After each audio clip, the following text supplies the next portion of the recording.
Good morning and welcome to today's message. Most of us remember the story in Genesis 16 of Abram, Sarah, Hagar, Isaac, and Ismael. But there is not much said about Hagar, the slave, as a single mom.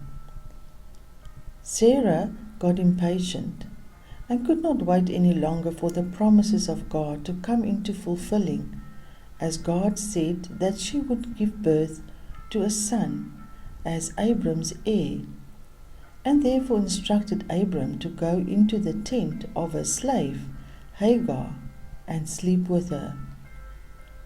Hagar was forced to sleep with someone in authority. Hagar had to obey her master, Abram. She had no choice. She had to become pregnant. She may have thought that she and her child would be taken care of by Abram for the rest of their lives, only to find out later that this fairy tale lifestyle did not exist in the real world, because Sarah got envious of Hagar for carrying Abram's child and then started treating her very badly.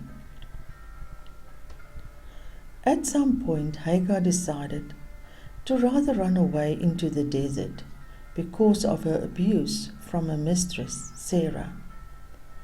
But God sent her back to Sarah as He had a plan for the unborn child. Hagar went back to Sarah's household and later gave birth to Ismael. She stayed in Sarah's household until Isaac, the promised child from God, was born. In the meantime, Ismael was taught by Abram about all the Jewish traditions up to the age of a teenager. Then Sarah told Abram to send Hagar and Ismael away.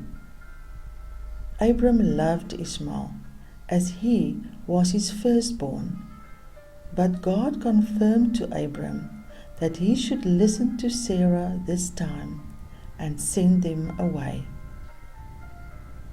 Abram was obedient to God, sending them away, but he gave them some food and water as they had to go into the desert. While traveling in the desert, they ran out of supplies. Hagar then decided to rather put her son under a tree and walk away, as she could not bear watching her child die in the desert.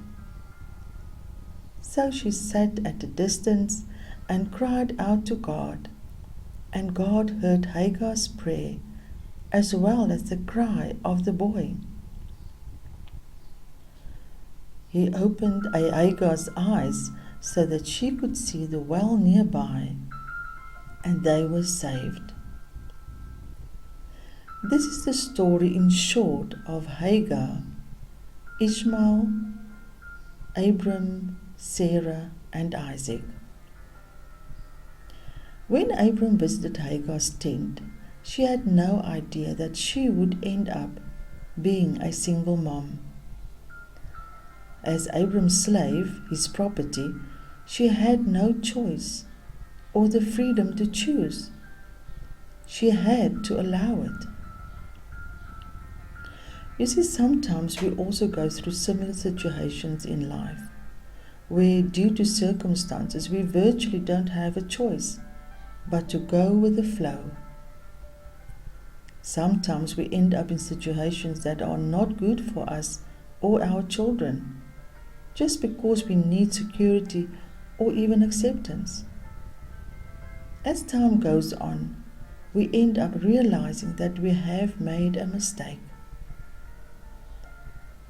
This is how the journey started for Hagar, as a single mom traveling through the desert, the dry places in her life. How many of us are in that same dry place of our life today, having to work and raise our kids without much of a support system? And sometimes that support system consists only of ourselves. I have been there myself, and therefore I know what you could be going through. But I can tell you this, that I had to change and control that which was controllable, and had to ask my friends to assist me where and when possible. Those things which I could not change or control, I gave to God to resolve. Because if you try to do everything yourself, you will become bitter, selfish, and burned out. Don't be afraid to ask your friends or neighbors or family for help, as they all love you. Build a bridge instead of a wall. I wish to discuss the acronyms of HAGAR with you. The H we have as hope. Single moms often deal with feelings of guilt, combined with feelings of inadequacy and hopelessness. How can you go from hopelessness to being hopeful? See yourself as the perfect mother which God chose to have these children, and realize that you are all they have. Remember that they won't be in the nest forever, and therefore enjoy what little time you have with them. The A we have as assistance. Need comes in all different ways, financially, emotionally, whatever one's daily needs are. A support system is always needed in life.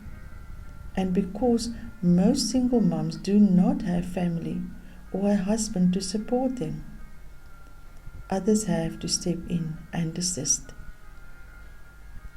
A way of regaining one's self-worth is to empower oneself to earn an income, with support of course. The G we have as God, a strong faith in God. After having been rejected, abused, or abandoned, the single mom goes through emotional stages of bitterness, anger, resentment, and despair. The single mom can try to pick up the broken pieces, but only God can mend the broken vessel. As our Creator, He has the blueprint. Seeking God may not be the first thing on the mind of a single mom. We should therefore carry her with prayer and support. God will show up at the right time. The second A is for acceptance. Rejection, abuse, or abandonment will always result in a fear of not being accepted by society. It is therefore vital that a hand of love and affection should be stretched out to these single moms.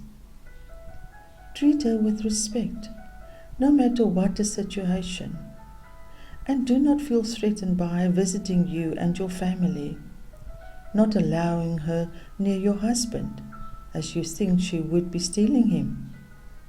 Yes, I know this seems far-fetched, but I had this treatment from some of my friends, and this is something that really makes one feel unwanted and depressed.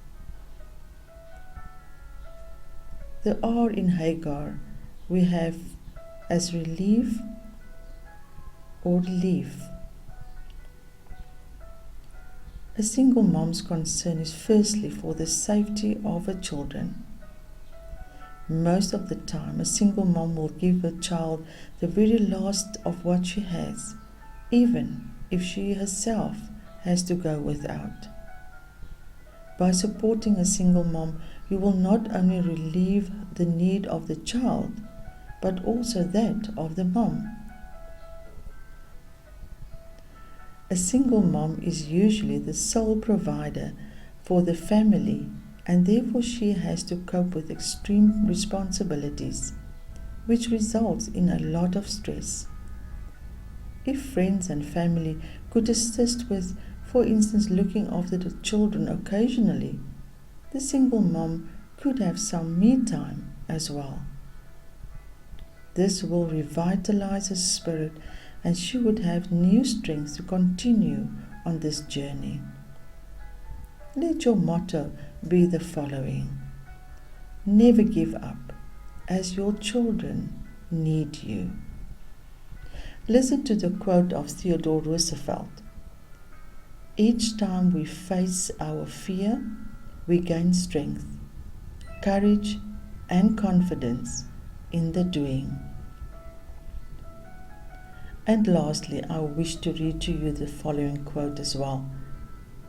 Being a single parent is twice the work, twice the stress, and twice the tears, but also twice the hugs, twice the love, and twice the pride.